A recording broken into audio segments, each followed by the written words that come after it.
मित्रांनो, कोणताही सिनेमा बनवताना आपण बनवत असलेला सिनेमा कोण बघेल ह्याचा अगोदर मेकर्स विचार करतात आणि मग त्या सिनेमाची ऍक्च्युअल मेकिंग सुरू होते। साहजिकच आहे की आपण बनवत असलेल्या सिनेमाला ऑडियन्स असेल तरच आपला सिनेमा प्रॉफिट बनवेल, ही गोष्ट मेकर्सला अगदी चांगल्या पद्धतीने माहित असते। नमस्कार, मी कुलदीप तुमच्या सगळ्यांचं पुन्हा एकदा पिक्चरवाला मराठीमध्ये स्वागत करतो। मित्रांनो, आज रिलीज झालेल्या ॲनिमल 2 आय मीन बागी 4 च्या टीजर बद्दल आपण या व्हिडिओमध्ये डिस्कस करणार आहोत। मला आठवतंय बागीचा पहिला पार्ट ज्यावेळेस आला होता त्यावेळेस प्रेक्षकांनी त्या पिक्चरला अगदी डोक्यावर घेतलं होतं। एकदम फ्रेश आणि नौका असलेला टायगर श्रॉफ आणि ओव्हर द टॉप ऍक्शन आणि स्टोरी वाईज देखील तो पिक्चर चांगला होता, ज्याला ऑडियन्सने अगदी चांगल्या पद्धतीने ऍक्सेप्ट केलं। आता साहजिकच एखादा चांगला चाललेला पिक्चर असेल तर त्याला इनकॅश करण्यासाठी मेकर्स त्या पिक्चरचा सिक्वल काढतात आणि अगदी याचप्रमाणे बागीचा सिक्वल काढला गेला, जो की बागी 2 या नावाने प्रदर्शित झाला आणि त्याला देखील एक चांगला प्रतिसाद मिळाला किंवा एक सॉर्ट ऑफ डिसेंट पिक्चर होता असं म्हणायला काय हरकत नाही। आता बागी 2 नंतर ज्यावेळेस मेकर्सने बागी 3 काढला आणि बागी 3 मध्ये जे दाखवलं ते बघितल्यानंतर माझ्यासाठी पर्सनली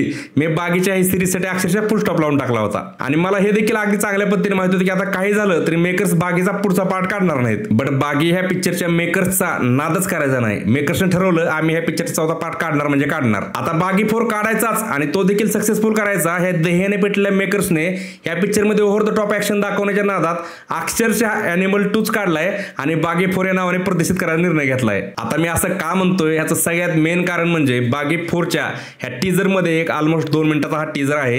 यामध्ये जे काही ऍक्शन दाखवली गेली आहे त्यामध्ये जी ब्रुटॅलिटी दाखवली ऍक्शन मध्ये ते बघून एकंदरीत जाणवतंय की हे ॲनिमल पासून इन्स्पायर होऊन म्हणजे ॲनिमल आला आणि ॲनिमल ज्या पद्धतीने त्यामध्ये ऍक्शन दाखवली, कुठल्याही प्रकारचं बॅरियर किंवा कुठलाही संकोच न पाळता ॲनिमल मध्ये जी मारदार दाखवली गेली होती तीच कुठेतरी रिपीट करून त्याच टाइप मध्ये नाही का जर ओव्हर द टॉप ऍक्शन दाखवून आपण हा पिक्चर देखील इनकॅश करू, हा निर्णय मेकर्सने कुठेतरी मला बागी 4 मध्ये घेतला जाणवतोय। आता तुमच्यापैकी काही लोक म्हणतील की बाबा ठीक आहे दाखवली ऍक्शन झाली मॅच, त्यात काय एवढं। तुम्ही हे बघा, हा कॉरिडॉर मधून माणसं पळताना जो काही सीन दाखवलाय हा कुठं बघितल्यासारखं तुम्हाला वाटतोय का? बरं हा सीन जाऊ द्या, आता हा संजय दत्तचा सीन तुम्ही बघा आणि मला सांगा कुठं बघितल्यासारखं तुम्हाला वाटतोय का? तो अक्षरशः ॲनिमल मधून हे 2-3 सीन किंवा सगळीच ऍक्शन आहे अशी उचलली असं मला तरी पर्सनली वाटतंय। तसं बघायला गेलं तर बागी 4 मध्ये जी काही मेहनत टायगर श्रॉफने घेतली किंवा मेकर्सने ओव्हरऑल जे काही बनवलंय हा काय हलका खेळ असं मी मुळातच अजिबात म्हणत नाही।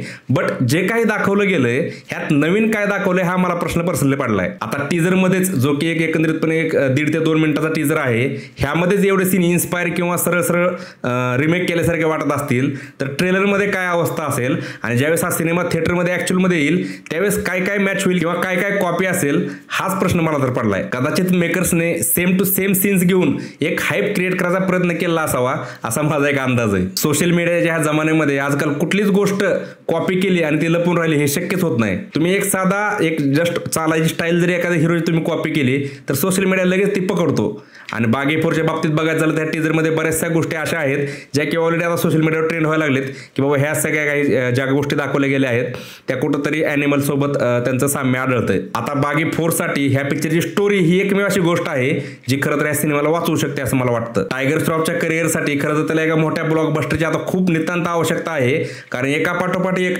धडाधड त्याने जे काही फ्लॉप दिले आहेत आणि त्यानंतर त्याला एक चांगला पिक्चर देणं अत्यंत म्हणजे कंपल्सरी होतं आणि अशातच भाईने बागी 4 निवडला ह्याचं देखील मला खरं तर कौतुकच वाटतंय। टायगर श्रॉफ पाठोपाठच ह्या सिनेमामध्ये संजय दत्त देखील एका मोठ्या भूमिकेमध्ये आपल्याला दिसून येतोय। संजू चित्रपटामध्ये संजय दत्तची भूमिका रणबीर कपूरने केली होती, त्याच वेळेस संजय दत्त शपथ घेतली की काही झालं मी देखील रणबीर कपूरची आता भूमिका करणार आणि म्हणूनच संजय दत्तने कुठंतरी ॲनिमल मधला रणबीर कपूरचा रोल केलाय काय असा इतका हुबेहूब त्याचा ह्यातला एकंदरीत गेटअप बागी 4 मध्ये वाटतोय। बाकी 2 हिरोईन आहेत ह्या चित्रपटामध्ये आणि दोघी तसं पाहायला गेलं तर नवीनच आहेत। ह्यापैकी एक तर आय गेस डेब्यूज करते ह्या फिल्म आणि डिरेक्टर बद्दल बोलायचं झालं तर ते देखील मला नवखेच वाटतायत। पण ह्या चित्रपटाचे डिरेक्टर आहेत साजिद नाडियाडवाला आणि त्याचमुळे कदाचित ह्या पिक्चर मधला जो खर्च केलेला दिसतोय तो एकदम तगड्या लेवलला केला ही गोष्ट मात्र नक्की आहे। बाकी ह्या टीजर रिव्ह्यू मध्ये एवढंच। तुम्ही जर बागी 4 चा टीजर बघितला असेल तर तुमची प्रतिक्रिया काय आहे मला कमेंट करून नक्की कळवा आणि आपल्या या चॅनलवर तुम्ही नवीन असाल तर सबस्क्राईब करायला विसरू नका।